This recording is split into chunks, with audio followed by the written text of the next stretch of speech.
and welcome back to my channel. I know that it has now been officially Christmas season. Vlogmas is all over. I'm so excited that I could come back and do Vlogmas for y'all. It was hard to do a vlog a day, I'm not gonna lie, but next year I'll be a little bit more prepared for what is happening. And speaking of next year, that's what this vlog is all about. Vlog video. Oh my goodness, it is too hot for my brain to function right now. Today's video is going to be all about planning, so goal setting for our year 2021. 2020 has been just the worst year, let's be real. It's been bad for me, it's been bad for you guys, it's been bad for the world. 2020 has been hard. So what I want to do is start my goal setting for 2021, expecting that much like 2020, a lot of it may need to change and shift, but I still want to go through my routine of planning out what my ideal year will look like. So this means what we're doing in today's video is we are goal setting our 2021 and we are recreating a vision board and we are going through my life map planning. I am so excited. This is possibly my favorite time of year. I love planning and goal setting, if you can't tell from like the rest of my videos. So without further ado, let's hop straight in. So if you're doing your goal setting and your goal planning and you're not sure where to start, this video hopefully will help you out. Let's go. Okay, so first things first, let's step into my kingdom. My planning center. So as the majority of you know, this might be a bit too bright. Let's see if I can turn that down. So as a lot of you know, this is what I use for my life planning. Is Michelle B's The Life Map. So, as you probably also learned in some of my other videos, this fantastic book, though made by an Australian YouTuber, is now being shipped from the US to Australia if you order it. So because it's being manufactured in the US, it's a very expensive book to buy. So I'm going to be using my digital copy this year. The reason I like to use the Life Map is because it actually has so many like really great exercises in the front of it that really help you to kind of like organize your brain. And also I love supporting Australian YouTubers, so if you haven't already, head over to Michelle B's channel and check her out. She is great. She's definitely one of my like YouTube idols at the minute. She's awesome. So let's get this sorted, shall we?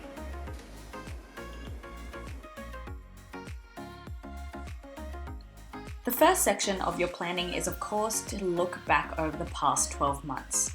Isolating where you came from will really help you to figure out where you need to get to. And of course, reviewing the past is a great way to try and figure out what you want for the future. So not only do you want to think generally, but you also want to investigate your goals. How did your previous goals go? What stood in your way? And then what's next? Next is to measure where you are currently at. So you've seen where you've come from, now let's think about where you are now. What things do you find challenging? What things did not work out so good? On a scale of 1 to 10, where are these things at in your life? This will help you determine the kind of niche section you want to work on. Next, we 80-20 our lives. This is pretty well just trying to think about the good and the bad. What contributes the most to your happiness and what detracts the most from your happiness? Isolating these things really can make you focus on what is truly important rather than the things you think you will need.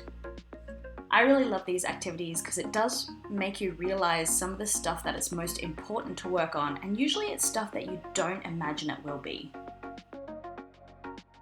This is the part where I discover that not all activities in my digital file will work because some of them you need an iPad for. So I'm going to revert from my start, stop, continue exercise to good old paper.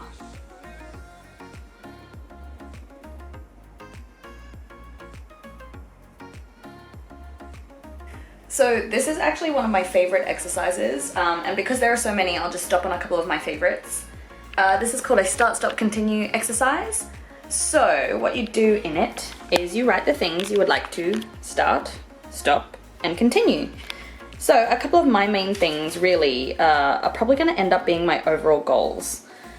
There's a lot about getting rid of frivolous spending and health stuff, TV binging, coffee, staying up late, so I want to try and get control of my health a lot more. And in the start things, there's a lot of like planning and organizing, morning routines. The only ones in here that aren't really related to health and YouTube are probably these two. I want to start acting more and working on my novel. These are really like secondary things. I just want to try and put my feelers out for that stuff. And continue. I really do love teaching regionally, so I'm gonna see if I can do more of that. I wanna keep working on my YouTube channel growth. My social media blockers are working really well. I've also started a bedtime reading habit, which I think will help with this. So all of that's gonna be great. Skipping back into our digital file, it's time to design the worst year of your life.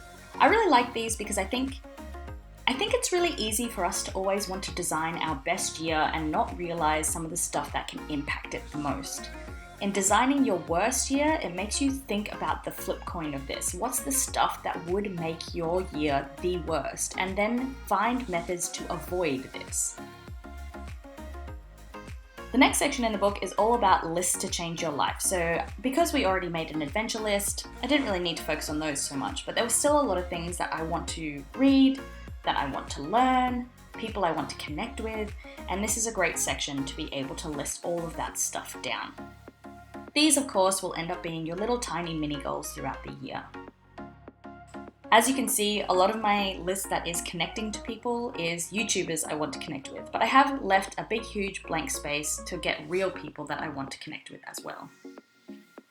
Okay, so now that that is all done, it's time to look at values. One of the things is that it's really easy to find a list of values if you haven't kind of thought about them before. You can just Google list of values. So in this, you'll isolate your 5 favorite values, the ones that you kind of like really think are at your core, particularly for where you're at in your life now. And then underneath those, you'll write little mini goals or little mini things that you think align with that value. So I selected 5 for the year. Of course, mine are playfulness and adventure, optimism, family, health, and productivity. So some of these are repeats from last year, some of them are not. But from this, the next activity is to try and figure out a theme for your life. This is the last activity in your book before you go into your first 12-week goal set. So for my yearly theme, I decided to go with playfulness. They don't necessarily have to be a value, but that's just something that actually really aligned with me, is that I want 2021, where 2020 was really meditative and it was a lot of reflection, it was a lot of hardship, I want to try and focus on playfulness. In this new year, I want to try and focus on joy and laughter and goofiness and being silly, and that's what I really want to embrace in my life for 2021.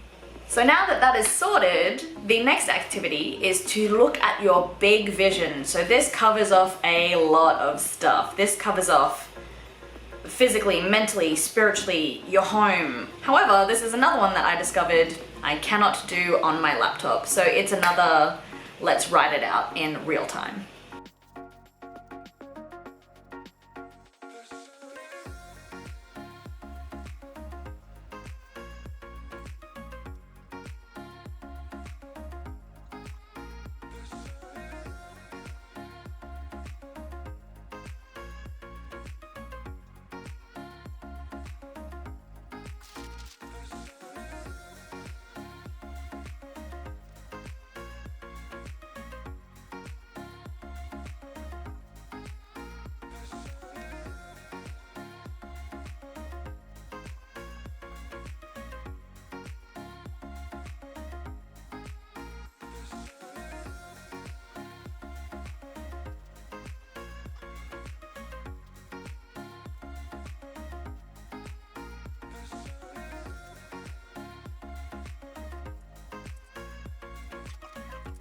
So one of the things that I have done is I've decided those big sheets of paper that I made, those big butcher's paper sheets, I actually stuck up on my wall right here, in fact, so that I can keep referring to them. So I'm just gonna swivel this around so you can see. So it's literally right here. So there's a lot of stuff on there that I'm going to try and focus on and refocus on and keep it there as a means to review. So the lucky last activity in the whole big list of activities and things to do is to look at your year ahead. It's to think about this time next year, what do you want to have achieved? This time next year, what do you want life to look like? So this, with all of the information we've just learned, are the parts that will really help you define your goals and the things that you set up for the next year coming. Take in all of that information. There's probably across all of these activities a suite of goals that you could focus on.